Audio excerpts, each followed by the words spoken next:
This is Andy Perrault for Boxing Social, and I'm delighted to be joined by Lawrence Okolie, the Source. Okolie's out of the cage. Lawrence, how are you doing? Thank you for keeping the same energy. Yeah, I'm good, thank you.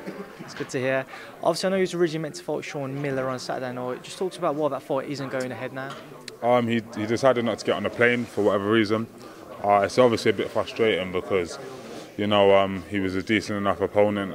I said I don't want to box too many journeymen. He was just a level above a journeyman, I think, or a couple levels above a journeyman.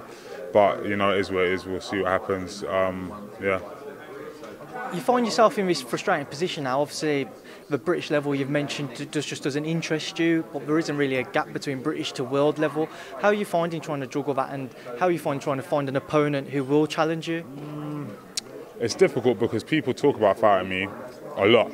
But then when it comes to really making it happen, it doesn't work that way, because they either want more money because they believe that fighting me is going to change their lives somehow, or they want more fights before they fight me. So it's a lot of talk and a lot of jostling, but it is what it is. For me, like, I'm not really focused on any one fight or any division. So I've won the British title in under 2 years, 10 fights. So it is what it is. I want to win the Commonwealth back again, just to have them 2 titles, and then after which, you know, I'll push on, like, because I see myself as being like a world champion. So I have to prove it to myself in and out of the ring.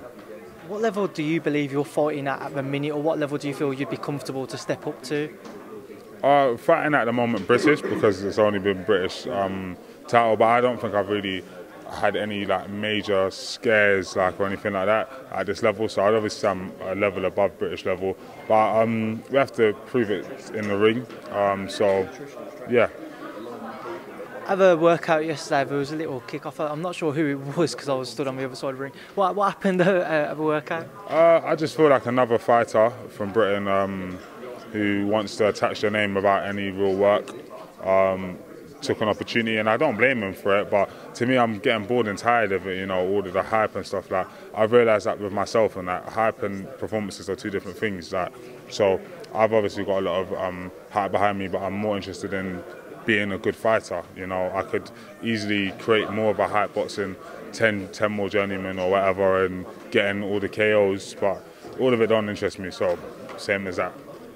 You've just mentioned, you know, the hype around your name, from your amateur background to what you've achieved in a professional rank so far.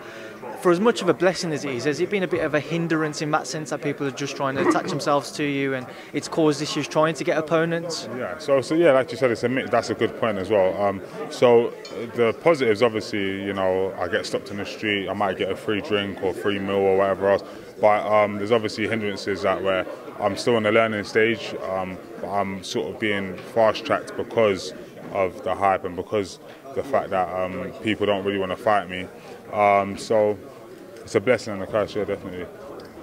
One name which has come up recently is Denis Lebedev. What has Eddie mentioned about that to you? Just he wants that fight for me, and I don't mind having that fight. So it is what it is. Like, I just generally, when it comes to boxing, I don't really care. Like, same way boxing Chamberlain was a big deal, I didn't care. Boxing Watkins, boxing Ashley, it's not a big deal to me. Like, fighting is just what it is. All the other stuff is just nonsense. So I don't really care. If you could map out a perfect 2019 for yourself now, at the end of January, what would it be? A perfect one, okay. I'd beat whoever it is on Saturday, that'd be nice.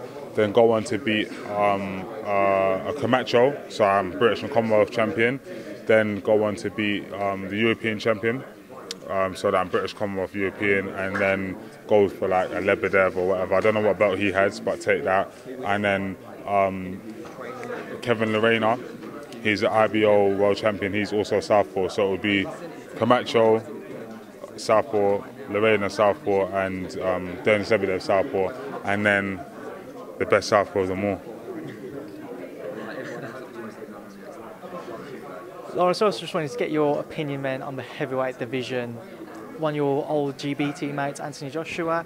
What are your thoughts on him possibly fighting Gerald Miller in America? It's good. I'd like to go out there and be on the undercard or support if that ends up happening. Otherwise, it's just a bit of an awkward one because, you know, you can talk about being scared, but at the same time, if Deontay and Tyson Fury are having a rematch, he can't fight them. He just can't. and I don't know what's going on with Dillian. I don't really care. So if it ends up being Shawn Miller, I wouldn't be too disappointed or too happy. It would just be another fight. There's been some quarters who have given AJ a little bit of stick, even though the fight hasn't been announced or anything, but because he's going to be going over there and he might not be fighting Dillian, I should say. Yeah. Do you understand fans' frustration at that? Of course. I mean, at the end of the day, it's what's been pumped in everyone's faces. That's what you go off. I think Joshua, personally, if I was Joshua, I'd be a lot more vocal, but I'm not him and he's in the position he's in because of who he is.